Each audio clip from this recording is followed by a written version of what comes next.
Well, I'm outside in the 9 News backyard where it's actually still pretty warm for this late in the evening, a bit breezy. In some areas are seeing some lingering showers, but all in all, a pretty mild evening ahead. Let's go ahead and take a look at temperatures we had this afternoon, though. It was still pretty warm today. We had lots of 90s across the Front Range and Eastern Plains. Same goes for the Western Slope. Highs reached the 70s and 80s in the high country, and now, of course, we've cooled down a good bit. Temperatures now in the 70s, still pretty warm for this time of year, but lots of 70s across the eastern half of the state.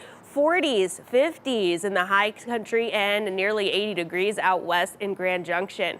Let's go ahead and take a look here in the 9 News backyard where we're at 73 degrees. Again, pretty comfortable, a bit breezy at times, but all in all, not too bad.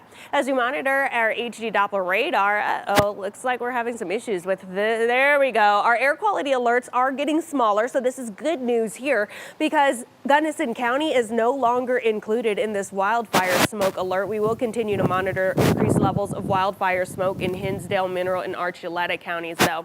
Now is when we're going to go over to our HD Doppler radar where we can see we do still have some lingering storms. If we could get our remote to work, here we go. Lingering storms pushing in across Colorado. We did have some very spotty storms earlier today, but now what's lingering is just going to be very light as it takes a little bit longer to die out, especially just south of Denver, between Denver and Colorado Springs right now. Those will continue to just peter out as we go throughout the rest of the evening. Now, as we continue, there we go, having remote connection issues here. As we continue through the rest of the evening, everything will start to clear out. By the time we wake up tomorrow morning, we're dry but cloudy, still very warm.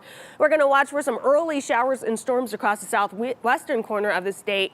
Those will eventually push eastward, and this is where we're going to watch for more scattered to isolated showers and storms tomorrow. But tomorrow evening, the strongest storms are going to fall across the southeastern corner of the state, where we're seeing those very bright colors there before all of that moves out late Saturday. As far as severe weather goes, we do have a slight and marginal risk for severe weather across the southeastern corner of the state for tomorrow. That's where we're going to expect the strongest storms, where large hail, strong winds, heavy downpours, and of course, lots of lightning and thunder are going to be the concerns. And then as we go into Sunday, a smaller area of marginal risk, but around that same area, southeastern corner of Colorado. The rest of us will just be under general thunderstorm risks, meaning you can maybe have a pop-up severe thunderstorm warning, but nothing too bad is expected. Overnight, lows stay pretty mild, upper 50s, low 60s across the eastern half of the state, 40s, 50s in the high country, low 60s out west. And then tomorrow, another warm but seasonal day. Temperatures right around where we should be this time of year in the upper 80s. We'll see lots of 80s across the eastern half of the state, even 70s possible in Lyman and Colorado Springs. 60s and 70s in the high country. We'll see another day in the 90s out west. Taking a closer look into a front range forecast highs for tomorrow, middle to upper 80s in Denver, 70s as you make your way into the high country.